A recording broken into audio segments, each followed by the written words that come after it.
जितने आस्था चैनल पर कथा सुन रहे हो, जितने फेसबुक और यूट्यूब पर सुन रहे हो, बहुत सावधानी से सुनना। जब जीवन में कहीं समस्या खड़ी हो जाए, कहीं बहुत विकट समस्या है और कोई हल ना मिल रहा हो जाता है जीवन में कोई घड़ी ऐसी आके खड़ी हो जाती है जहां पर हमको सोचने के लिए भी समय नहीं मिलता। तब शिव महापुराण की इस पवित्र कथा में आप लोगों से कहना चाहेंगे, शुक्रवार के दिन अगर शंकर के मंदिर में जल चढ़ाया जाए तो नारी का अखंड सौभाग्य होता है। कार्तिक महीने का एक नियम बना लो, आप भी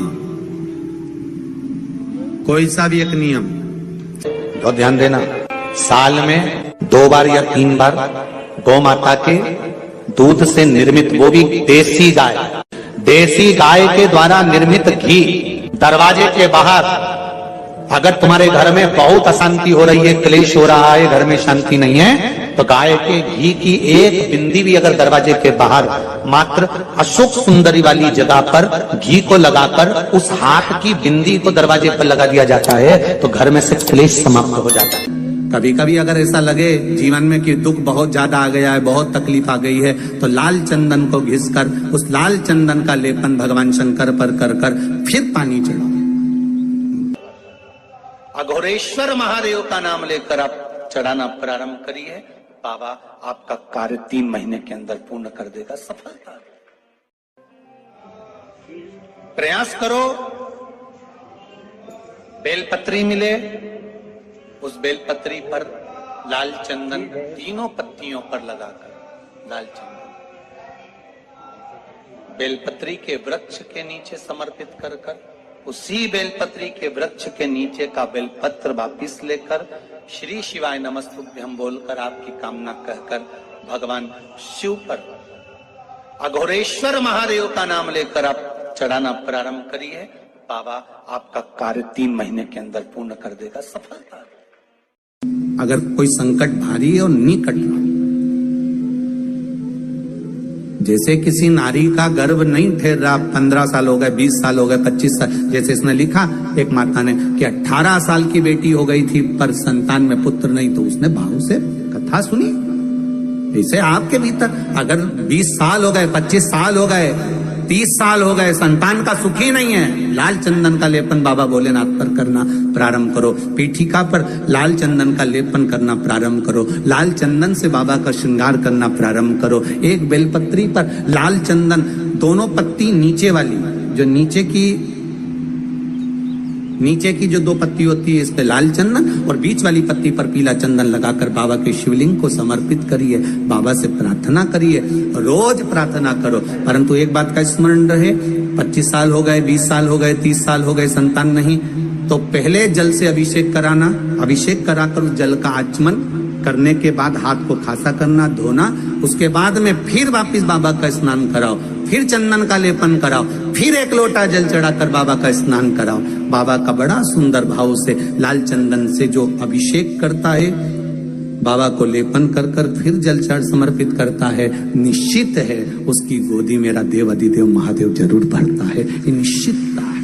हम तो बेटियों से भी कहते हैं, जिसका विवाह नहीं हो रहा हो, 25 साल, 30 साल, 27 साल, 28 साल, 32 साल, 40 साल हो गए हो, नहीं हो रहा हो बेटा बेटी का विवाह, उसे लाल चंदन का प्रयोग अशोक सुंदरी वाली जगह पर 7 बिंदी लाल चंदन की लगाकर 7 बेलपत्र 7 बिंदी पर रखिए और महाराज अपनी कामना कर भगवान से आइए, बाबा देगा, करेगा, 3-4 महीने में विवाह पक्का करेगा। ये लाल चंदन की महत्वता है शिव तत्व।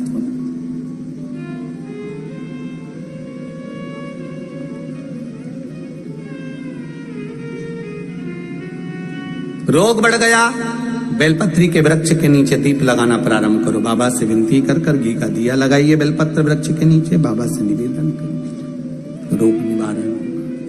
भगवान का एक नाम है अघोर, ब्रह्मा जी को दर्शन दिया, अघोर मतलब सिद्ध नाम, सिद्ध करने, कार्य की सिद्धता देने।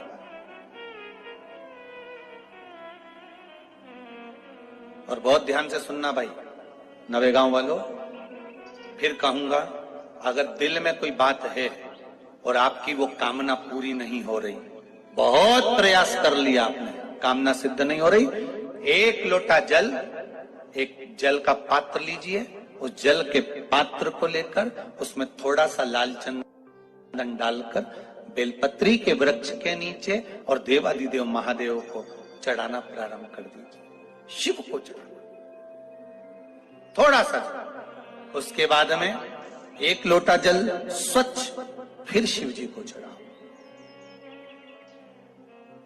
शाम के समय पर दिया लगाऊंगी मैं बेलपत्री के पेड़ के नीचे, पीपल के वृक्ष के नीचे या आंवले के वृक्ष के नीचे। वहां लगाने नहीं जा सकती तो अपने दरवाजे के बाहर लगाऊंगी, तुलसी के क्यारे में लगाऊंगी। ये भी नहीं कर सकती, परिंदे पर दिया लगाऊंगी, जहां पानी का मटका हो, हंडा हो, वहां लगा दूंगी। ये भी नहीं कर सकती तो पूरे कार्तिक के महीने में दरवाजे पर मैं पानी छीटूंगी।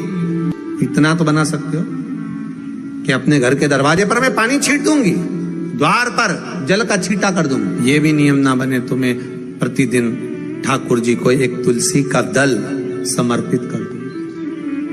श्री शिवाय नमस्तुभ्यम, सब बोलिए एक बार जमकर, श्री शिवाय नमस्तुभ्यम। प्रैक्टिकल जरूर करना, कहीं सियोर वाला महाराज झूठ तो नहीं बोल रहा। शास्त्रों की बातें हमारे जीवन में हमें सुख प्रदान करे, इसलिए इस भाव का आनंद करते हुए आज की कथा को विराम देते हैं।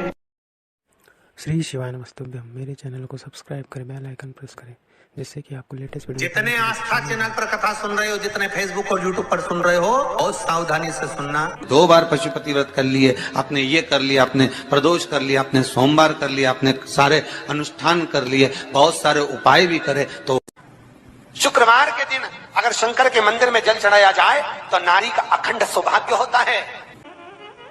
शुक्रवार के दिन बेलपत्री के वृक्ष के नीचे बैठकर घृत का दिया लगाकर शरीर में जो रोग है उसका स्मरण कर कल करके देखना। जो बच्चा चिड़चिड़ कर रहा हो, बहुत गुस्सा कर रहा हो, बहुत गुस्सा, जो बहू चिड़चिड़ कर रही हो, जो सास चिड़चिड़ कर रही हो, भाई बंधु कुटुंब कोई चिड़चिड़ कर रहा हो, बहुत क्लेश घर में हो रहा हो, एक कटोरी में पानी लो, तुमरुका जी का नाम लो, शिव जी का नाम लेकर, तुमरुका जी का नाम लेकर थोड़ा सा पानी का आचमन करा दो। 10 मिनट 5 मिनट में एकदम चुप, लड़ी नहीं सकती, गुस्सा। लक्ष्मी सबसे ज्यादा प्रसन्न कौन से दिन होती है? जम के बोलिए जरा। शुक्रवार। तो शुक्रवार को लक्ष्मी सबसे ज्यादा प्रसन्न क्यों होती है? शिव महापुराण यहाँ तक विष्णु पुराण करती है, स्कंद पुराण वर्णन करती है, कार्तिक खंड वर्णन करता है कि तुलसी का क्यारा गोल है, चौकोर है, षडाकार का है। उसका भी प्रमाण हमारे शास्त्र में लिखा हुआ है कि अगर तुलसी का कुंड गोल है तो वो ऐश्वर्य प्राप्त करता है, तुलसी का कुंड चौकोर है तो वो वंश की वृद्धि करता है, तुलसी का कुंडा अगर षडाकृति का है, 6 फलक वाला है तो वो घर में संपदा की वृद्धि करता है। ये तुलसी के कुंड का भी प्रमाण हमारे यहाँ शास्त्र में लिखा हुआ है कि कुंडा कैसा होना चाहिए, तुलसी के कुंड की आकृति कैसी होना चाहिए। उसके प्रसन्न होने का कारण क्या था? लक्ष्मी जी के 2 भाई थे, दोनों की शादी नहीं हो रही थी, दाता और विधाता, दोनों का विवाह नहीं हो रहा। और दाता विधाता के लिए लक्ष्मी बड़ी परेशान थी, रोज नारायण से कहती थी प्रभु कुछ कृपा करिए, दाता विधाता का विवाह नहीं हो रहा, उम्र होती चली जा रही है, इनका कुछ करिए प्रभु, आप नारायण हो, आप कुछ तो कर सकते हो। भगवान नारायण ने तब लक्ष्मी से कहा एक काम करो, बेलपत्री के पेड़ के नीचे बैठकर लक्ष्मी तुम अनुष्ठान करो तुम्हारे भाइयों के विवाह के लिए। इसलिए आज भी हमारे हिंदू धर्म की रीति है कि बेलपत्री के पेड़ के नीचे शाम के समय लक्ष्मी का वासा होता है। इसलिए लोग इस बेलपत्री के पेड़ के नीचे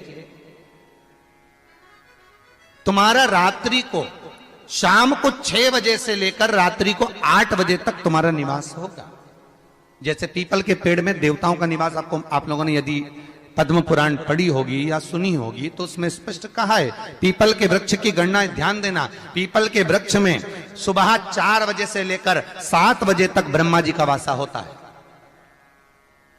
पीपल के वृक्ष में सुबह 7 बजे तक ब्रह्मा जी का वासा, 7 बजे से लेकर 10:30 बजे तक पीपल के वृक्ष में भगवान विष्णु का वासा होता है। कितनी बजे तक?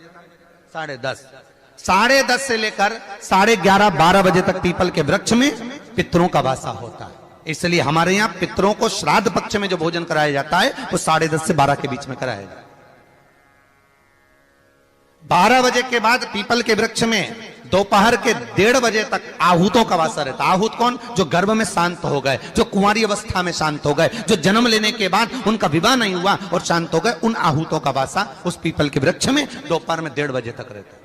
उसके बाद में प्रेतों का वासा चालू होता है। इसलिए दोपहर के समय पीपल के पेड़ की परिक्रमा नहीं होती। फिर शाम को 4 बजे से 7 बजे तक पीपल के वृक्ष में शंकर जी का वासा होता है, इसलिए शाम के समय पीपल की परिक्रमा नहीं होती। 7 बजे के बाद में पीपल के वृक्ष में रात्रि को 9 बजे तक कुबेर का वासा होता है। फिर 9 बजे के बाद में प्रेतवास चालू होता है पीपल के वृक्ष में। उसी तरह बेलपत्री का जो वृक्ष है, उस बेलपत्री के वृक्ष के नीचे रात्रि को 8 बजे से लेकर 12 बजे तक बेलपत्री के पेड़ के नीचे कुबेर का निवास होता है। महाराज, कुबेर का निवास। प्रयास करा करो इसी बेलपत्री के पेड़ के नीचे हम दीप लगाएं, घी का दिया। यदि संपदा की कमी हो तो, अगर भगवान ने खूब संपदा दी है तो भले मत लगाओ, कोई दिक्कत। महामृत्युंजय मंत्र का यदि आप जाप करते हो और आपको मालूम पड़ गया कि शरीर में मुझे ये रोग हो गया है, मुझे शुगर हो गया है, मुझे बीपी हो गया है, मेरा ब्लड प्रेशर ऊंचा नीचा रह रहा है, कोई भयंकर रोग, मेरे रिश्तेदार को कोई कैंसर जैसा रोग हो गया, किसी को कोई थायराइड हो गया, किसी को कोई किडनी और लीवर में सूजन हो गई, किसी को कहीं किडनी और लीवर में तकलीफ हो गई, तो शिव महापुराण की कथा कहती है, नवग्रह शिव महापुराण की कथा कहती है कि बेलपत्री के वृक्ष के नीचे महामृत्युंजय मंत्र का जाप जो शुक्रवार की शुक्रवार घी का दिया लगा कर करता है, उसके रोग बाबा देवाधिदेव महादेव समाप्त करते चले जाते हैं। ये संजीवनी मंत्र शुक्रवार के दिन भगवान शंकर को शुक्र को दिया था, इसलिए उसकी प्रदान।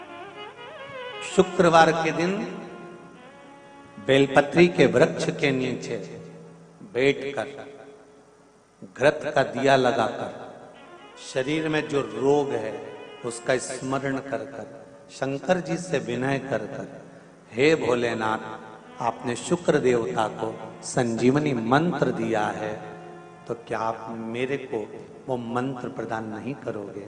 मेरे रोग, मेरी बीमारी, मेरे दुख को आप नहीं हरोगे? शिव से कहो, ये शरीर आपने दिया है और भजन करने के लिए दिया है, स्मरण करने के लिए दिया है, कीर्तन करने के लिए दिया है, तो संभालोगे भी आप। और बेलपत्री की ओर मुख कर कर घी का दिया लगाकर महामृत्युंजय मंत्र का स्मरण कर लेने पर धीरे धीरे धीरे धीरे धीरे धीरे वो रोग समाप्ति की ओर आता चले जाता। अगर आप शंकर भगवान को 1 लोटा पानी अगर शिव को समर्पित कर रहे हो, श्वेत पुष्प को रखकर शंकर जी के ऊपर सफेद फूल को चढ़ाकर अगर 1 लोटा जल भी, एक पात्र जल भी शंकर को समर्पित कर रहे हो, तो ये लक्ष्मी के लिए ही तो कर रहे हो। और कौन सी लक्ष्मी? पूर्ण लक्ष्मी, पूर्ण लक्ष्मी। आपको पहले भी कथा में कहा, एक बार भगवान विष्णु के सामने लक्ष्मी मैया ने बहुत तेज स्वर में कह दिया था, नारायण, दुनिया के लोग आपका नाम जपते हैं, दुनिया के लोग नारायण नारायण कहते हैं, दुनिया के लोग आपका भजन करते हैं, पर सत्य मायने में कहूं ना तो मेरे बिना दुनिया के लोगों की नहीं चल सकती, मेरे बिना दुनिया नहीं चल सकती, संसार मेरे बिना नहीं चल सकता। भगवान विष्णु ने कहा ये तो गलत है लक्ष्मी आपका कहना। एक दिन लक्ष्मी को अहंकार आ गया, अहंकार के संबोधन जमाता लक्ष्मी कहने लगी, तो भगवान उसी समय पर भगवान विष्णु को क्रोध आ गया और भगवान विष्णु ने कह दिया, लक्ष्मी तू इतनी बड़ी बड़ी बात कहती है कि तेरे बिना नहीं रह सकती संसार? मैं तुझे कहता हूं लक्ष्मी, तू अपूर्ण है, तू अपूर्ण है, तू पूर्ण कब हो गई?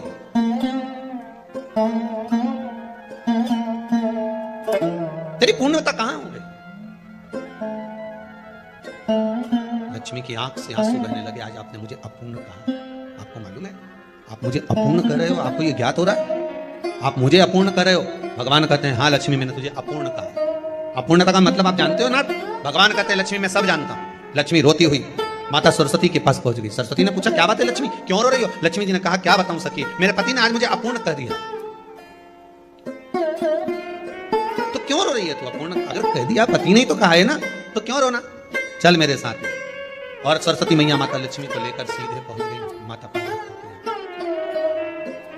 माता पार्वती के यहाँ जब पहुंचे, माता पार्वती ने लक्ष्मी जी को देखा और सरस्वती को देखा तो पूछा कि बात क्या है, क्या हो गया ऐसा, क्या हुआ, क्या है ऐसा जो तुम दोनों आज मेरे पास में आई? क्या हुआ? पार्वती जी कुछ बोलती, शिव जी का ध्यान माता सरस्वती की ओर और लक्ष्मी की ओर गया और भगवान शंकर जान गए कि आज भगवान नारायण ने लक्ष्मी जी को अपूर्ण कहा है। अब देखिए माता पार्वती क्या कर सकती है, इसको पूर्ण बनाने के लिए करेगी क्या? क्या हुआ? माता सरस्वती जी बोली लक्ष्मी को अपूर्ण कर दिया। अपूर्ण कर दिया? हाँ, तो क्या सोचना उसके लिए? इसको मैं अभी पूर्ण बना देती हूँ। माता जगतजननी पार्वती ने गोदी में विराजमान गणेश जी को उठाया और उठाकर लक्ष्मी जी की गोद में दे दिया। ले लक्ष्मी, आज से तो पूर्ण हो गई। लक्ष्मी, आज से तो पूर्ण। गोदी में जब तक संतान नहीं है तो नारी को लोग अपूर्ण समझते हैं, पर माता पार्वती जी ने संपूर्ण ब्रह्मांड में एक सिद्धता प्रदान कर दी कि अपने गोदी के लाल को, अपने गोदी के पुत्र को माता ने लक्ष्मी की गोद में देकर लक्ष्मी को पूर्ण बनाया। शिव महापुराण यहाँ तक विष्णु पुराण करती है, स्कंद पुराण वर्णन करती है, कार्तिक खंड वर्णन करता है कि तुलसी का क्यारा गोल है, चौकोर है, षडाकार का है। उसका भी प्रमाण हमारे शास्त्र में लिखा हुआ है कि अगर तुलसी का कुंड गोल है तो वो ऐश्वर्य प्राप्त करता है, तुलसी का कुंड चौकोर है तो वो वंश की वृद्धि करता है, तुलसी का कुंडा अगर षडाकृति का है, 6 फलक वाला है तो वो घर में संपदा की वृद्धि करता है। ये तुलसी के कुंड का भी प्रमाण हमारे यहाँ शास्त्र में लिखा हुआ है कि कुंडा कैसा होना चाहिए, तुलसी के कुंड की आकृति कैसी होना चाहिए, तुलसी का कुंड होना कैसा चाहिए, उसका भी प्रमाण हमारे यहाँ स्कंद पुराण में लिखा हुआ है, विष्णु पुराण में लिखा हुआ है कि आपको क्या किस रूप में चाहिए। पर जगत है ना, दुनिया के आगे हाथ फैलाओ, जाकर निवेदन करो, यहाँ वाले बाबा के पास हो या वहाँ वाले बाबा के पास हो या उसके पास हो या उसके पास हो या जगत के पास जाओगे, दुख पाओगे, रुपया खाएंगे, चूना लगाएंगे, धक्के मार कर निकाल देंगे, 2-4-8 दिन घुमाएंगे फिराएंगे, कल आना परसों आना नरसों आना, ऐसा करना वैसा करना, बाबा यही घुमाते रहेंगे और तुम्हारे धन का चूना लगाते रहेंगे। पर निवेदन है इनसे बचकर शिव की शरण में जाकर भगवान शास्त्र में जो लिखा है उसके अनुसार हम क्यों ना कर्म करें जिसका फल हम पा जाए। हम क्यों ना ऐसा कर्म करें जिसके फल को हम पा सकें। हम क्यों भ्रमित हुए। हमारे यहाँ तुलसी के कुंड का भी विधान है। गोल कुंडा है ऐश्वर्य देगा, चौकोर कुंडा है। आप लोग कई बार देखे होंगे किसी किसी के यहाँ चौकोर तुलसी का क्यारा होता है, कुंडा होता है, वो वंश बड़ा, षडाकृति का है, वो धन देता है, संपदा देता है। दोष हमारा है, हम तुलसी के कुंडे के नीचे शंकर जी को रख देते हैं। क्यों? कि यहीं तुलसी जी को पानी चढ़ाएंगे, यहीं शंकर जी को चढ़ा देंगे। दोष तुलसी के कुंड के नीचे हम सर्पदेव को रख देते हैं, नाग देवता रख देते हैं, पानी चढ़ाएंगे, पात्री रख देते हैं। नहीं, इसका दोष हम सबको स्वयं अगर गलती करते हैं तो स्वयं को। कैसा कुंड हो, 7 तरह के कुंडों का व्याख्यान तुलसी के रूप में कहा गया है। पहला गोल, दूसरा चौकोर, तीसरा षडाकृति, चौथा त्रिवेणी, 3 कोने वाला कुंडा। शास्त्र कहता है जिसके मार्ग घर में टुकड़े हो रहे हो, घर विभाजन की ओर हो रहा हो, तो 3 कोण का कुंडा घर में रखकर पूजा करने पर परिवार एक हो जाता है। 5वां, गार्डन में बिना कुंडे का, बिना कुंड का जो तुलसी का पौधा रोपित होता है, बिना कुंड के एक बगीचा जैसा बो दिया जाता है, तुलसी तुलसी उत्पन्न हो जाती है। महाराज वहां पर संपदा तो रहती है पर चिंता बहुत रहती है, टेंशन बहुत रहती है। क्यों? घर के दरवाजे के बाहर इतनी सारी बगीचे में तुलसा कर दी। कोई निकल कर जा रहा था उसने थूक दिया, कोई निकल कर जा रहा था उसने पानी डाल दिया, कोई श्वान ने, कुत्ते ने, किसी ने, बिल्ली ने गंदगी कर दी, उसका दोष आपको लगेगा। इसलिए कुंड के अंदर तुलसा का वो धन तो देगा, जो तुमने बगीचे में तुलसा लगाई है, गार्डन तुलसा का करा, वो धन तो देगा, संपदा भी देगा, पर चिंता को बढ़ा देगा। 5 मारा। छठा, तुलसी के कुंड को 3 धार पर लटका कर रखना। कई जगह पर आपने देखा होगा तुलसी का जो कुंडा होता है उसको 3 जो तार होते हैं, 3 जो चेन होती है उस पे लटकाया जाता है। महाराज विष्णु पुराण उसका भी व्याख्यान करते हैं। महाराज वहां व्यक्ति के कार्य उन्नति की सीढ़ी की ओर बढ़ जाते हैं। जैसे भोजन की थाली लग गई, भोजन तैयार हो गया, बस खाने बैठे हो और थाली खसक गई, समझ लेना कि तुलसी को अधर पर लटका कर रखा है। इसलिए कार्य तो हो रहे हैं, बनने वाले, 4 दिन बाद ये काम होने वाला है, 8 दिन बाद ये काम होने वाला है, लग रहा है कि इसमें इतना फल मिलेगा, लग रहा है इस व्यापार को करेंगे तो इतना फायदा हो जाएगा, सब कुछ करा, लाखों रुपए लगा भी दिए, थाली मालूम पड़े खसक गई, अधर लटका है। 7 क्रम है तुलसी के, ये 6ठा क्रम बताया। तुलसी का 7वां क्रम, तुलसी का 7वां क्रम है। महाराज तुलसी का कुंडा, जितने आस्था चैनल पर कथा सुन रहे हो, जितने फेसबुक और यूट्यूब पर सुन रहे हो, बहुत सावधानी से सुनना।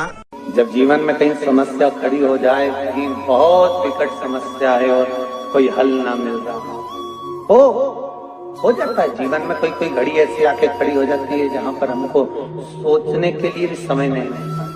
तब शिव महापुराण की इस पवित्र कथा में आप लोगों से कहना चाहेंगे, शुक्रवार के दिन अगर शंकर के मंदिर में जल चढ़ाया जाए तो नारी का अखंड सौभाग्य होता है। कार्तिक महीने का एक नियम बना लो आप भी, कोई सा भी एक नियम।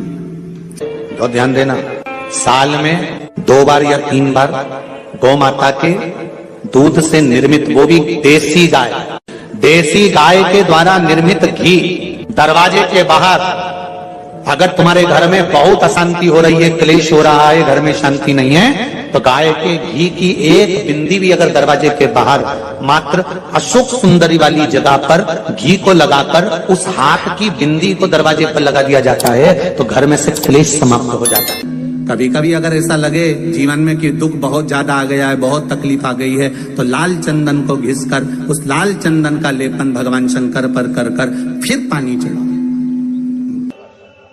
अघोरेश्वर महादेव का नाम लेकर आप चढ़ाना प्रारंभ करिए, बाबा आपका कार्य 3 महीने के अंदर पूर्ण कर देगा। सफलता प्रयास करो,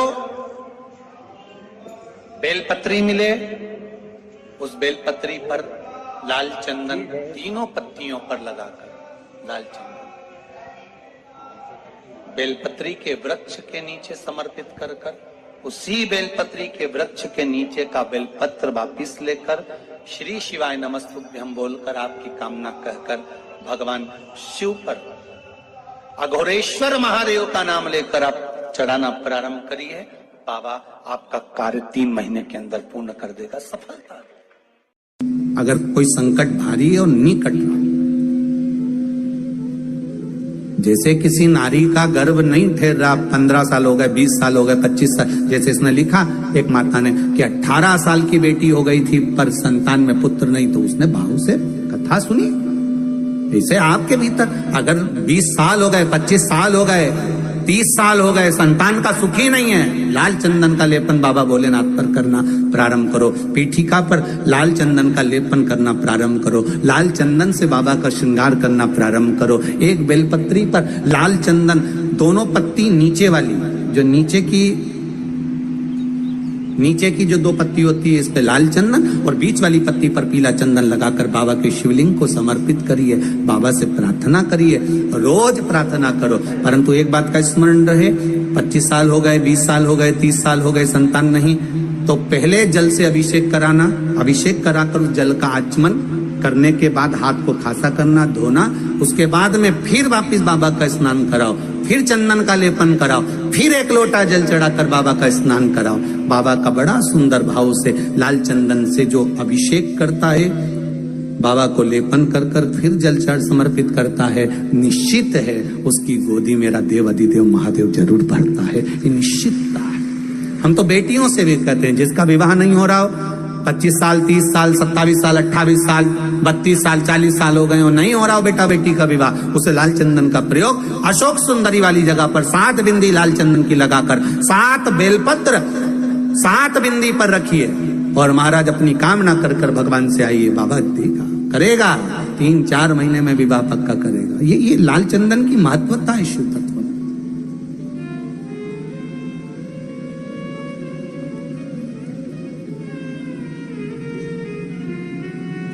रोग बढ़ गया, बेलपत्री के वृक्ष के नीचे दीप लगाना प्रारंभ करो, बाबा से विनती कर घी का दिया लगाइए बेलपत्र वृक्ष के नीचे, बाबा से निवेदन करो, रोग निवारण। भगवान का एक नाम है अघोर, ब्रह्मा जी को दर्शन दिया, अघोर मतलब सिद्ध नाम, सिद्ध करने, कार्य की सिद्धता देने। और बहुत ध्यान से सुनना भाई, नवेगांव वालों, फिर कहूंगा, अगर दिल में कोई बात है और आपकी वो कामना पूरी नहीं हो रही, बहुत प्रयास कर लिया आपने, कामना सिद्ध नहीं हो रही, 1 लोटा जल, एक जल का पात्र लीजिए, उस जल के पात्र को लेकर उसमें थोड़ा सा लाल चंदन डालकर बेलपत्री के वृक्ष के नीचे और देवादिदेव महादेव को चढ़ाना प्रारंभ कर दीजिए, शिव को चढ़ाना, थोड़ा सा उसके बाद में 1 लोटा जल स्वच्छ फिर शिव जी को चढ़ाओ। शाम के समय पर दिया लगाऊंगी मैं बेलपत्री के पेड़ के नीचे, पीपल के वृक्ष के नीचे या आंवले के वृक्ष के नीचे। वहां लगाने नहीं जा सकती तो अपने दरवाजे के बाहर लगाऊंगी, तुलसी के क्यारे में लगाऊंगी। ये भी नहीं कर सकती, परिंदे पर दिया लगाऊंगी, जहां पानी का मटका हो, हंडा हो, वहां लगा दूंगी। ये भी नहीं कर सकती तो पूरे कार्तिक के महीने में दरवाजे पर मैं पानी छीटूंगी। इतना तो बना सकते हो कि अपने घर के दरवाजे पर मैं पानी छीट दूंगी, द्वार पर जल का छींटा कर दूंगी। ये भी नियम ना बने तो मैं प्रतिदिन ठाकुर जी को एक तुलसी का दल समर्पित कर दूं। श्री शिवाय नमस्तुभ्यम। सब बोलिए एक बार जमकर, श्री शिवाय नमस्तुभ्यम। प्रैक्टिकल जरूर करना, कहीं सियोर वाला महाराज झूठ तो नहीं बोल रहा। शास्त्रों की बातें हमारे जीवन में हमें सुख प्रदान करे, इसलिए इस भाव का आनंद करते हुए आज की कथा को विराम देते हैं। श्री शिवाय नमस्तुभ्यम। मेरे चैनल को सब्सक्राइब करें, बेल आइकन प्रेस करें, जिससे कि आपको लेटेस्ट वीडियो। जितने आस्था चैनल पर कथा सुन रहे हो, जितने फेसबुक और यूट्यूब पर सुन रहे हो, बहुत सावधानी से सुनना। 2 बार पशुपति व्रत कर लिए, आपने ये कर लिया, आपने प्रदोष कर लिया, आपने सोमवार कर लिया, आपने सारे अनुष्ठान कर लिए, बहुत सारे उपाय भी करे, तो शुक्रवार के दिन अगर शंकर के मंदिर में जल चढ़ाया जाए तो नारी का अखंड सौभाग्य होता है। शुक्रवार के दिन बेलपत्री के वृक्ष के नीचे बैठकर घृत का दिया लगाकर शरीर में जो रोग है उसका स्मरण कर कल करके देखना।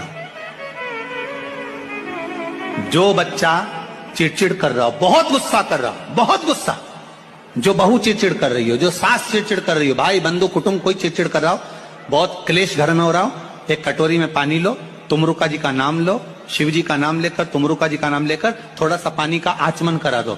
10 मिनट 5 मिनट में एकदम चुप, लड़ी नहीं सकती, गुस्सा। लक्ष्मी सबसे ज्यादा प्रसन्न कौन से दिन होती है? जम के बोलिए जरा। शुक्रवार। तो शुक्रवार को लक्ष्मी सबसे ज्यादा प्रसन्न क्यों होती है? शिव महापुराण यहाँ तक विष्णु पुराण करती है, स्कंद पुराण वर्णन करती है, कार्तिक खंड वर्णन करता है कि तुलसी का क्यारा गोल है, चौकोर है, षडाकार का है। उसका भी प्रमाण हमारे शास्त्र में लिखा हुआ है कि अगर तुलसी का कुंड गोल है तो वो ऐश्वर्य प्राप्त करता है, तुलसी का कुंड चौकोर है तो वंश की वृद्धि करता है, तुलसी का कुंडा अगर षडाकृति का है, 6 फलक वाला है तो वो घर में संपदा की वृद्धि करता है। ये तुलसी के कुंड का भी प्रमाण हमारे यहाँ शास्त्र में लिखा हुआ है कि कुंडा कैसा होना चाहिए, तुलसी के कुंड की आकृति कैसी होना चाहिए। उसके प्रसन्न होने का कारण क्या था? लक्ष्मी जी के 2 भाई थे, दोनों की शादी नहीं हो रही थी, दाता और विधाता, दोनों का विवाह नहीं हो रहा। और दाता विधाता के लिए लक्ष्मी बड़ी परेशान थी, रोज नारायण से कहती थी प्रभु कुछ कृपा करिए, दाता विधाता का विवाह नहीं हो रहा, उम्र होती चली जा रही है, इनका कुछ करिए प्रभु, आप नारायण आप कुछ तो कर सकते हो। भगवान नारायण ने तब लक्ष्मी से कहा एक काम करो, बेलपत्री के पेड़ के नीचे बैठकर लक्ष्मी तुम अनुष्ठान करो तुम्हारे भाइयों के विवाह के लिए। इसलिए आज भी हमारे हिंदू धर्म की रीति है कि बेलपत्री के पेड़ के नीचे शाम के समय लक्ष्मी का वासा होता है। इसलिए लोग इस बेलपत्री के पेड़ के नीचे तुम्हारा रात्रि को शाम को 6 बजे से लेकर रात्रि को 8 बजे तक तुम्हारा निवास होगा। जैसे पीपल के पेड़ में देवताओं का निवास आप लोगों ने यदि पद्म पुराण पढ़ी होगी या सुनी होगी तो उसमें स्पष्ट कहा है। पीपल के वृक्ष की गणना ध्यान देना, पीपल के वृक्ष में सुबह 4 बजे से लेकर 7 बजे तक ब्रह्मा जी का वासा होता है। पीपल के वृक्ष में सुबह 7 बजे तक ब्रह्मा जी का वासा, 7 बजे से लेकर 10:30 बजे तक पीपल के वृक्ष में भगवान विष्णु का वासा होता है। कितनी बजे तक? 10:30। 10:30 से लेकर 11:30 12 बजे तक पीपल के वृक्ष में पितरों का वासा होता है। इसलिए हमारे यहाँ पितरों को श्राद्ध पक्ष में जो भोजन कराया जाता है वो 10:30 से 12 के बीच में कराया जाता है। 12 बजे के बाद पीपल के वृक्ष में दोपहर के 1:30 बजे तक आहूतों का वासा रहता है। आहूत कौन? जो गर्भ में शांत हो गए, जो कुंवारी अवस्था में शांत हो गए, जो जन्म लेने के बाद उनका विवाह नहीं हुआ और शांत हो गए, उन आहूतों का वासा उस पीपल के वृक्ष में दोपहर में 1:30 बजे तक रहता है। उसके बाद में प्रेतों का वासा चालू होता है। इसलिए दोपहर के समय पीपल के पेड़ की परिक्रमा नहीं होती। फिर शाम को 4 बजे से 7 बजे तक पीपल के वृक्ष में शंकर जी का वासा होता है। इसलिए शाम के समय पीपल की परिक्रमा नहीं होती। 7 बजे के बाद में पीपल के वृक्ष में रात्रि को 9 बजे तक कुबेर का वास होता है, फिर 9 बजे के बाद में प्रेतवास चालू होता है पीपल के वृक्ष में। उसी तरह बेलपत्री का जो वृक्ष है, उस बेलपत्री के वृक्ष के नीचे रात्रि को 8 बजे से लेकर 12 बजे तक बेलपत्री के पेड़ के नीचे कुबेर का निवास होता है महाराज, कुबेर का निवास। प्रयास करा करो इसी बेलपत्री के पेड़ के नीचे हम दीप लगाएं, घी का दिया। यदि संपदा की कमी हो तो, अगर भगवान ने खूब संपदा दी है तो भले मत लगाओ, कोई दिक्कत। महामृत्युंजय मंत्र का यदि आप जाप करते हो और आपको मालूम पड़ गया कि शरीर में मुझे ये रोग हो गया है, मुझे शुगर हो गया है, मुझे बीपी हो गया है, मेरा ब्लड प्रेशर ऊंचा नीचा रह रहा है, कोई भयंकर रोग, मेरे रिश्तेदार को कोई कैंसर जैसा रोग हो गया, किसी को कोई थायराइड हो गया, किसी को कोई किडनी और लीवर में सूजन हो गई, किसी को कहीं किडनी और लीवर में तकलीफ हो गई, तो शिव महापुराण की कथा कहती है, नवग्रह शिव महापुराण की कथा कहती है कि बेलपत्री के वृक्ष के नीचे महामृत्युंजय मंत्र का जाप जो शुक्रवार की शुक्रवार घी का दिया लगा कर करता है, उसके रोग बाबा देवाधिदेव महादेव समाप्त करते चले जाते हैं। ये संजीवनी मंत्र शुक्रवार के दिन भगवान शंकर को शुक्र को दिया था, इसलिए उसकी प्रदान। शुक्रवार के दिन बेलपत्री के वृक्ष के नीचे बैठकर घृत का दिया लगाकर शरीर में जो रोग है उसका स्मरण कर कर शंकर जी से विनय कर कर, हे भोलेनाथ, आपने शुक्र देवता को संजीवनी मंत्र दिया है, तो क्या आप मेरे को वो मंत्र प्रदान नहीं करोगे? मेरे रोग, मेरी बीमारी, मेरे दुख को आप नहीं हरोगे? शिव से कहो, ये शरीर आपने दिया है और भजन करने के लिए दिया है, स्मरण करने के लिए दिया है, कीर्तन करने के लिए दिया है, तो संभालोगे भी आप। और बेलपत्री की ओर मुख कर कर घी का दिया लगाकर महामृत्युंजय मंत्र का स्मरण कर लेने पर धीरे धीरे धीरे धीरे धीरे धीरे वो रोग समाप्ति की ओर आता चले जाता। अगर आप शंकर भगवान को एक लोटा पानी अगर शिव को समर्पित कर रहे हो, श्वेत पुष्प को रखकर शंकर जी के ऊपर सफेद फूल को चढ़ाकर अगर एक लोटा जल भी, एक पात्र जल भी शंकर को समर्पित कर रहे हो, तो ये लक्ष्मी के लिए ही तो कर रहे हो।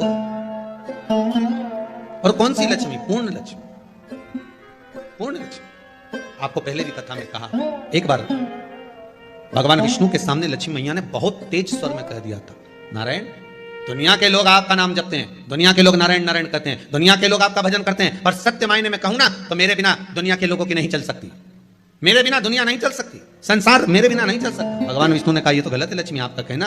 एक दिन लक्ष्मी को अहंकार आ गया, अहंकार के संबोधन जमाता लक्ष्मी कहने लगी, तो भगवान उसी समय पर भगवान विष्णु को क्रोध आ गया और भगवान विष्णु ने कह दिया, लक्ष्मी तू इतनी बड़ी बड़ी बात कहती है कि तेरे बिना नहीं रह सकती संसार? मैं तुझे कहता हूं लक्ष्मी, तू अपूर्ण है, तू अपूर्ण है, तू पूर्ण कब हो गई?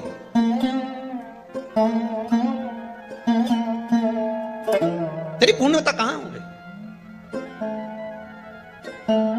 लक्ष्मी की आंख से आंसू बहने लगे, आज आपने मुझे अपूर्ण कहा। आपको मालूम है आप मुझे अपूर्ण कर रहे हो? आपको ये ज्ञात हो रहा है आप मुझे अपूर्ण कर रहे हो? भगवान कहते हैं हाँ लक्ष्मी मैंने तुझे अपूर्ण कहा। अपूर्णता का मतलब आप जानते हो ना? भगवान कहते हैं लक्ष्मी मैं सब जानता हूं। लक्ष्मी रोती हुई माता सरस्वती के पास पहुंच गई। सरस्वती ने पूछा क्या बात है लक्ष्मी, क्यों रो रही हो? लक्ष्मी जी ने कहा क्या बताऊं सखी, मेरे पति ने आज मुझे अपूर्ण कर दिया। तो क्यों रो रही है तू? अपूर्ण अगर कह दिया, पति ने ही तो कहा है ना, तो क्यों रोना? चल मेरे साथ में। और सरस्वती मैया माता लक्ष्मी को लेकर सीधे पहुंच गई माता पार्वती के यहाँ।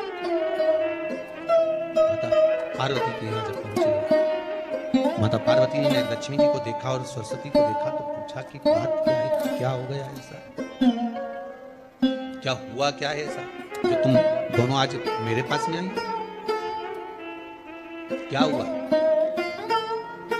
पार्वती जी कुछ बोलती, शिव जी का ध्यान माता सरस्वती की ओर और लक्ष्मी की ओर गया और भगवान शंकर जान गए कि आज भगवान नारायण ने लक्ष्मी जी को अपूर्ण कहा है।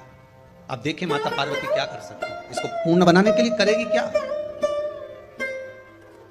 क्या हुआ? माता सरस्वती जी बोली लक्ष्मी को अपूर्ण कर दिया। अपूर्ण कर दिया? हाँ, तो क्या सोचना उसके लिए, इसको मैं अभी पूर्ण बना देती हूँ।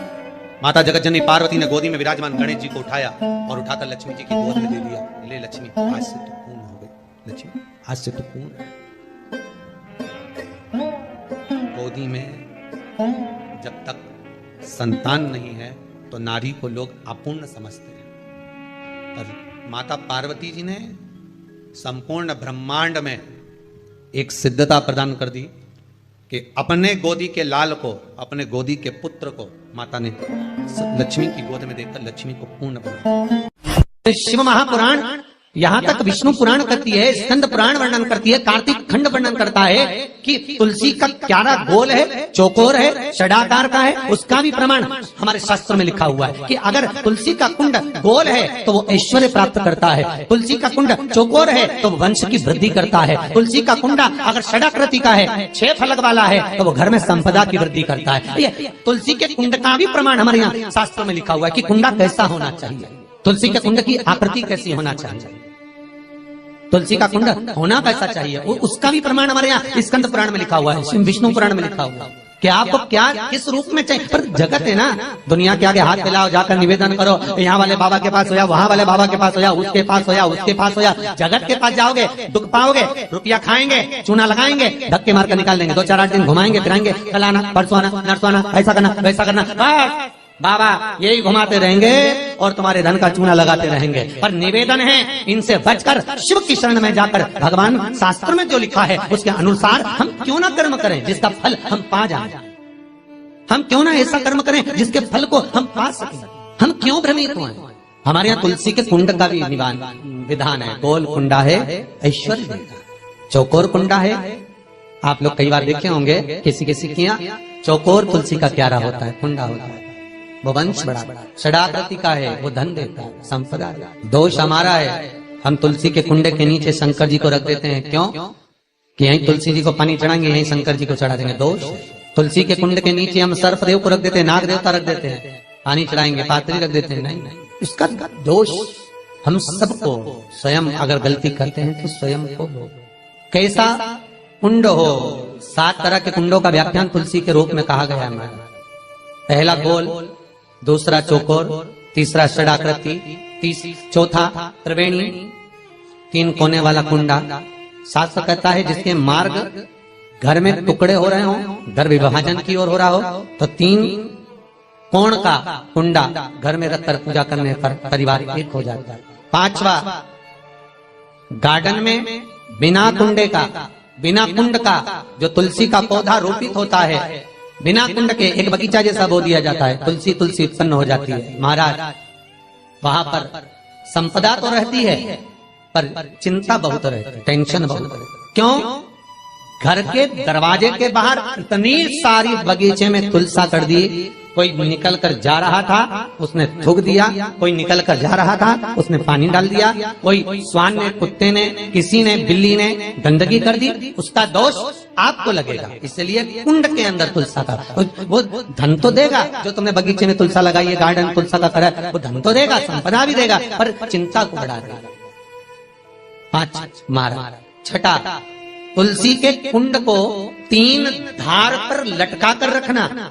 कई जगह पर आपने देखा होगा तुलसी का जो कुंडा होता है उसको 3 जो तार होते हैं, 3 जो चेन होती है, उस पे लटकाया जाता है। महाराज विष्णु पुराण उसका भी व्याख्यान करते हैं। महाराज वहां व्यक्ति के कार्य उन्नति की सीढ़ी की ओर बढ़ जाते हैं।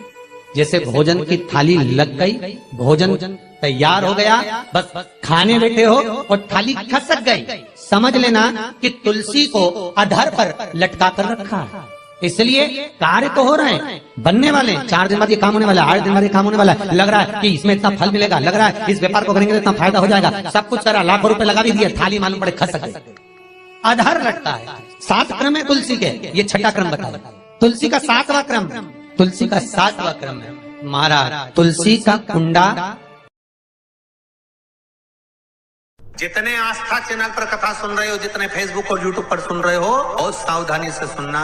जब जीवन में कहीं समस्या खड़ी हो जाए, कहीं बहुत विकट समस्या है और कोई हल ना मिल रहा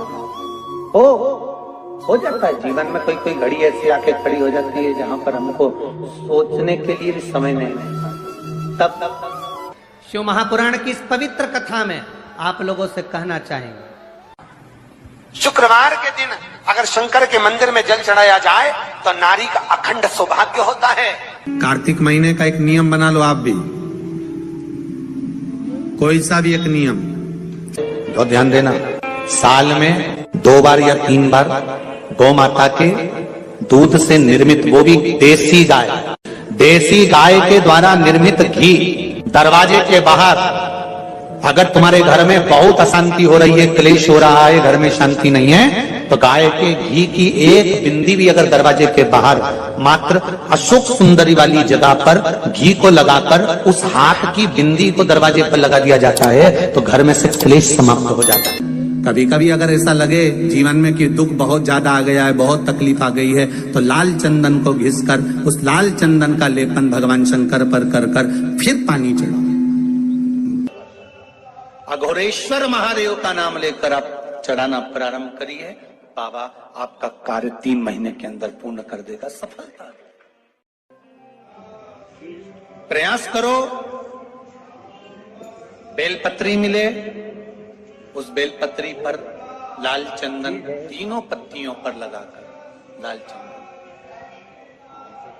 बेलपत्री के वृक्ष के नीचे समर्पित कर उसी बेलपत्री के वृक्ष के नीचे का बेलपत्र वापिस लेकर श्री शिवाय नमस्तुभ्यं बोलकर आपकी कामना कहकर भगवान शिव पर अघोरेश्वर महादेव का नाम लेकर आप चढ़ाना प्रारंभ करिए, बाबा आपका कार्य 3 महीने के अंदर पूर्ण कर देगा। सफलता अगर कोई संकट भारी है और निकट रहा, जैसे किसी नारी का गर्भ नहीं ठहर रहा, 15 साल हो गए, 20 साल हो गए, 25 साल, जैसे इसने लिखा एक माता ने कि 18 साल की बेटी हो गई थी पर संतान में पुत्र नहीं, तो उसने भाव से कथा सुनी। ऐसे आपके भीतर अगर 20 साल हो गए, 25 साल हो गए, 30 साल हो गए, संतान का सुख ही नहीं है, लाल चंदन का लेपन बाबा भोलेनाथ पर करना प्रारंभ करो। पीठिका पर लाल चंदन का लेपन करना प्रारंभ करो, लाल चंदन से बाबा का श्रृंगार करना प्रारंभ करो। एक बेलपत्री पर लाल चंदन, दोनों पत्ती नीचे वाली, जो नीचे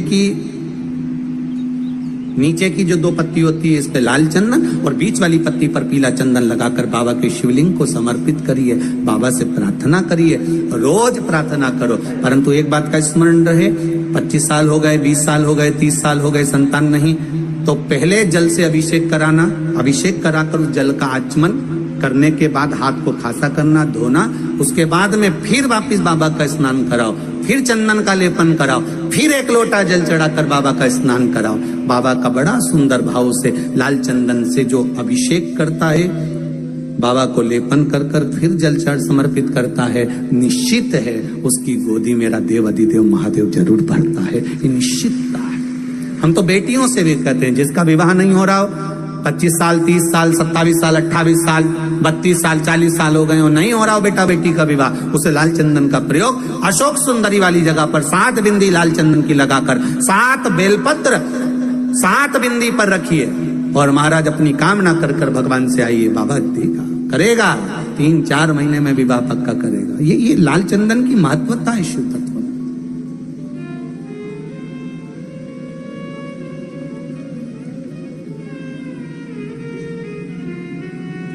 रोग बढ़ गया, बेलपत्री के वृक्ष के नीचे दीप लगाना प्रारंभ करो, बाबा से विनती कर घी का दिया लगाइए बेलपत्र वृक्ष के नीचे, बाबा से निवेदन करिए, रोग निवारण। भगवान का एक नाम है अघोर, ब्रह्मा जी को दर्शन दिया, अघोर मतलब सिद्ध नाम, सिद्ध करने, कार्य की सिद्धता देने।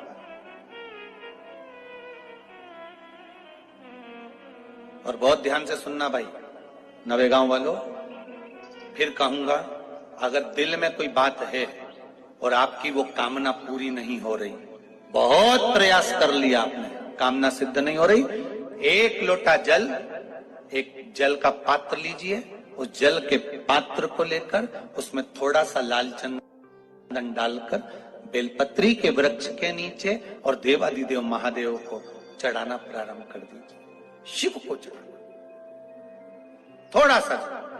उसके बाद में 1 लोटा जल स्वच्छ फिर शिव जी को चढ़ाओ। शाम के समय पर दिया लगाऊंगी मैं बेलपत्री के पेड़ के नीचे, पीपल के वृक्ष के नीचे या आंवले के वृक्ष के नीचे। वहां लगाने नहीं जा सकी तो अपने दरवाजे के बाहर लगाऊंगी, तुलसी के क्यारे में लगाऊंगी। ये भी नहीं कर सकती, परिंदे पर दिया लगाऊंगी, जहां पानी का मटका हो, हंडा हो, वहां लगा दूंगी। ये भी नहीं कर सकती तो पूरे कार्तिक के महीने में दरवाजे पर मैं पानी छीटूंगी। इतना तो बना सकते हो कि अपने घर के दरवाजे पर मैं पानी छीट दूंगी, द्वार पर जल का छींटा कर दूंगी। ये भी नियम ना बने तो मैं प्रतिदिन ठाकुर जी को एक तुलसी का दल समर्पित कर दूं। श्री शिवाय नमस्तुभ्यम, सब बोलिए एक बार जमकर, श्री शिवाय नमस्तुभ्यम। प्रैक्टिकल जरूर करना, कहीं सियोर वाला महाराज झूठ तो नहीं बोल रहा। शास्त्रों की बातें हमारे जीवन में हमें सुख प्रदान करे, इसलिए इस भाव का आनंद करते हुए आज की कथा को विराम देते हैं।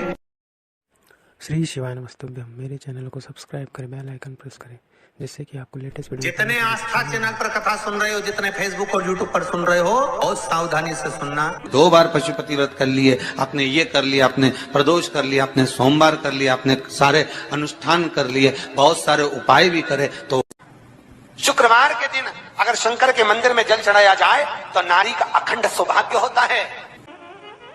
शुक्रवार के दिन बेलपत्री के वृक्ष के नीचे बैठकर घृत का दिया लगाकर शरीर में जो रोग है उसका स्मरण कर कल करके देखना।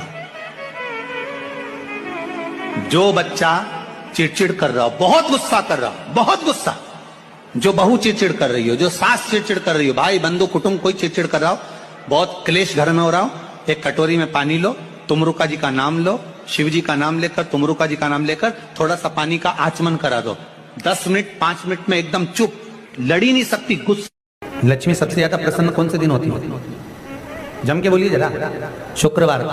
तो शुक्रवार को लक्ष्मी सबसे ज्यादा प्रसन्न क्यों होती है? शिव महापुराण यहाँ तक विष्णु पुराण करती है, स्कंद पुराण वर्णन करती है, कार्तिक खंड वर्णन करता है कि तुलसी का क्यारा गोल है, चौकोर है, षडाकार का है। उसका भी प्रमाण हमारे शास्त्र में लिखा हुआ है कि अगर तुलसी का कुंड गोल है तो वो ऐश्वर्य प्राप्त करता है, तुलसी का कुंड चौकोर है तो वो वंश की वृद्धि करता है, तुलसी का कुंडा अगर षडाकृति का है, 6 फलक वाला है, तो वो घर में संपदा की वृद्धि करता है। तुलसी के कुंड का भी प्रमाण हमारे यहाँ शास्त्र में लिखा हुआ है कि कुंडा कैसा होना चाहिए, तुलसी के कुंड की आकृति कैसी होना चाहिए।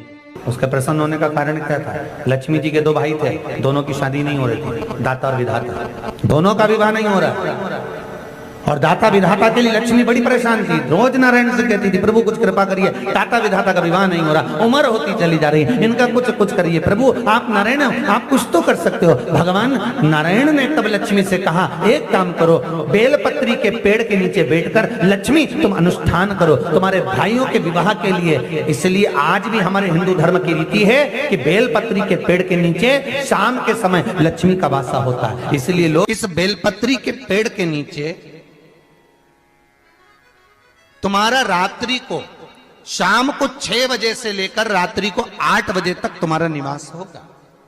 जैसे पीपल के पेड़ में देवताओं का निवास, आपको आप लोगों ने यदि पद्म पुराण पढ़ी होगी या सुनी होगी तो उसमें स्पष्ट कहा है। पीपल के वृक्ष की गणना ध्यान देना, पीपल के वृक्ष में सुबह 4 बजे से लेकर 7 बजे तक ब्रह्मा जी का वासा होता है।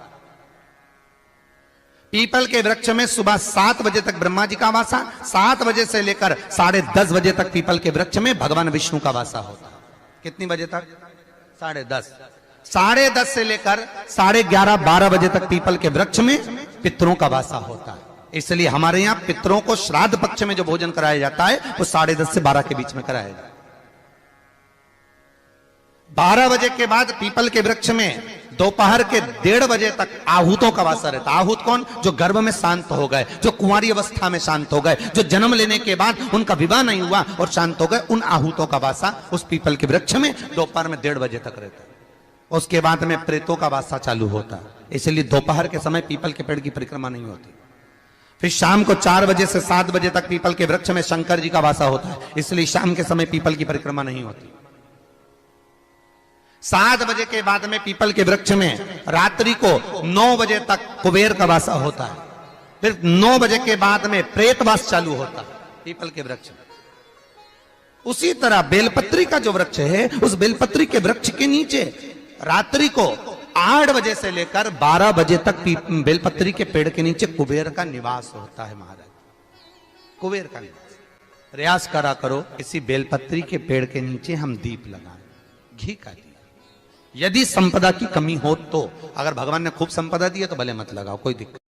महामृत्युंजय मंत्र का यदि आप जाप करते हो और आपको मालूम पड़ गया कि शरीर में मुझे ये रोग हो गया है, मुझे शुगर हो गया है, मुझे बीपी हो गया है, मेरा ब्लड प्रेशर ऊंचा नीचा रह रहा है, कोई भयंकर रोग, मेरे रिश्तेदार को कोई कैंसर जैसा रोग हो गया, किसी को कोई थायराइड हो गया, किसी को कोई किडनी और लीवर में सूजन हो गई, किसी को कहीं किडनी और लीवर में तकलीफ हो गई, तो शिव महापुराण की कथा कहती है, नवग्रह शिव महापुराण की कथा कहती है कि बेलपत्री के वृक्ष के नीचे महामृत्युंजय मंत्र का जाप जो शुक्रवार की शुक्रवार घी का दिया लगा कर करता है, उसके रोग बाबा देवाधिदेव महादेव समाप्त करते चले जाते हैं। ये संजीवनी मंत्र शुक्रवार के दिन भगवान शंकर को शुक्र को दिया था, इसलिए उसकी प्रदान। शुक्रवार के दिन बेलपत्री के वृक्ष के नीचे बैठकर घृत का दिया लगाकर शरीर में जो रोग है उसका स्मरण कर कर शंकर जी से विनय कर कर, हे भोलेनाथ, आपने शुक्र देवता को संजीवनी मंत्र दिया है, तो क्या आप मेरे को वो मंत्र प्रदान नहीं करोगे? मेरे रोग, मेरी बीमारी, मेरे दुख को आप नहीं हरोगे? शिव से कहो, ये शरीर आपने दिया है और भजन करने के लिए दिया है, स्मरण करने के लिए दिया है, कीर्तन करने के लिए दिया है, तो संभालोगे भी आप। और बेलपत्री की ओर मुख कर कर घी का दिया लगाकर महामृत्युंजय मंत्र का स्मरण कर लेने पर धीरे धीरे धीरे धीरे धीरे धीरे वो रोग समाप्ति की ओर आता चले जाता है। अगर आप शंकर भगवान को एक लोटा पानी अगर शिव को समर्पित कर रहे हो, श्वेत पुष्प को रख कर शंकर जी के ऊपर सफेद फूल को चढ़ाकर अगर एक लोटा जल भी, एक पात्र जल भी शंकर को समर्पित कर रहे हो, तो ये लक्ष्मी के लिए ही तो कर रहे हो। और कौन सी लक्ष्मी? पूर्ण लक्ष्मी, पूर्ण लक्ष्मी। आपको पहले भी कथा में कहा, एक बार भगवान विष्णु के सामने लक्ष्मी मैया ने बहुत तेज स्वर में कह दिया था, नारायण, दुनिया के लोग आपका नाम जपते हैं, दुनिया के लोग नारायण नारायण कहते हैं, दुनिया के लोग आपका भजन करते हैं, पर सत्य मायने में कहूं ना तो मेरे बिना दुनिया के लोगों की नहीं चल सकती, मेरे बिना दुनिया नहीं चल सकती, संसार मेरे बिना नहीं चल सकता। भगवान विष्णु ने कहा ये तो गलत है लक्ष्मी आपका कहना। एक दिन लक्ष्मी को अहंकार आ गया, अहंकार के संबोधन जमाता लक्ष्मी कहने लगी, तो भगवान उसी समय पर भगवान विष्णु को क्रोध आ गया और भगवान विष्णु ने कह दिया, लक्ष्मी तू इतनी बड़ी बड़ी बात कहती है कि तेरे बिना नहीं रह सकती संसार? मैं तुझे कहता हूं लक्ष्मी तू अपूर्ण है, तू अपूर्ण है, तू पूर्ण कब हो गई?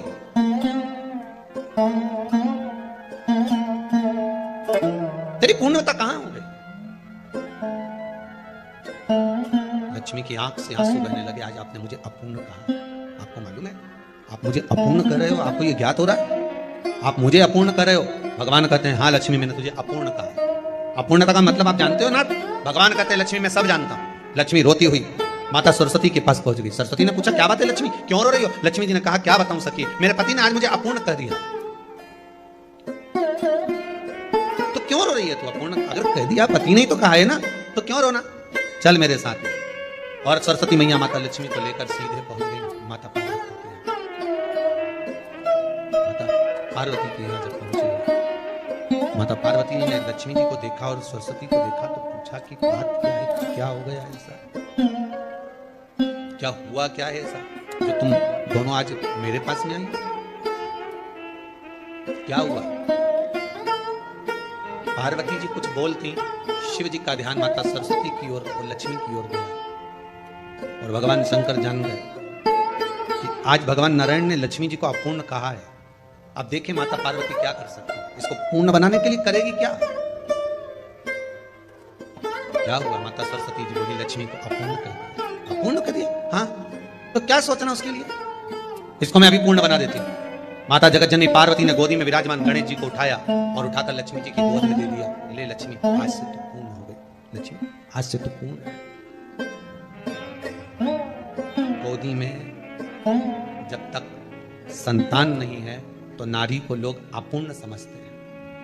पर माता पार्वती जी ने संपूर्ण ब्रह्मांड में एक सिद्धता प्रदान कर दी कि अपने गोदी के लाल को, अपने गोदी के पुत्र को माता ने लक्ष्मी की गोद में देकर लक्ष्मी को पूर्ण बनाया। शिव महापुराण यहाँ तक विष्णु पुराण करती है, स्कंद पुराण वर्णन करती है, कार्तिक खंड वर्णन करता है कि तुलसी का क्यारा गोल है, चौकोर है, षडाकार का है। उसका भी प्रमाण हमारे शास्त्र में लिखा हुआ है कि अगर तुलसी का कुंड गोल है तो वो ऐश्वर्य प्राप्त करता है, तुलसी का कुंड चौकोर है तो वो वंश की वृद्धि करता है, तुलसी का कुंडा अगर षडाकृति का है, 6 फलक वाला है तो वो घर में संपदा की वृद्धि करता है। ये तुलसी के कुंड का भी प्रमाण हमारे यहाँ शास्त्र में लिखा हुआ है कि कुंडा कैसा होना चाहिए, तुलसी के कुंड की आकृति कैसी होना चाहिए, तुलसी का कुंड होना कैसा चाहिए, उसका भी प्रमाण हमारे यहाँ स्कंद पुराण में लिखा हुआ है, विष्णु पुराण में लिखा हुआ है कि आपको क्या किस रूप में चाहिए। पर जगत है ना, दुनिया के आगे हाथ फैलाओ, जाकर निवेदन करो, यहाँ वाले बाबा के पास हो या वहाँ वाले बाबा के पास हो या उसके पास हो या उसके पास हो या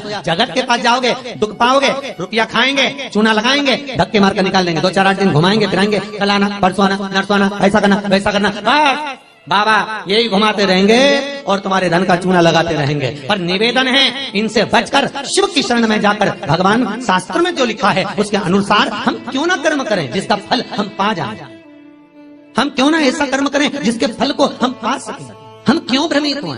हमारे यहाँ तुलसी के कुंड का भी विधान है, गोल कुंडा है ऐश्वर्य देता, चौकोर कुंडा है।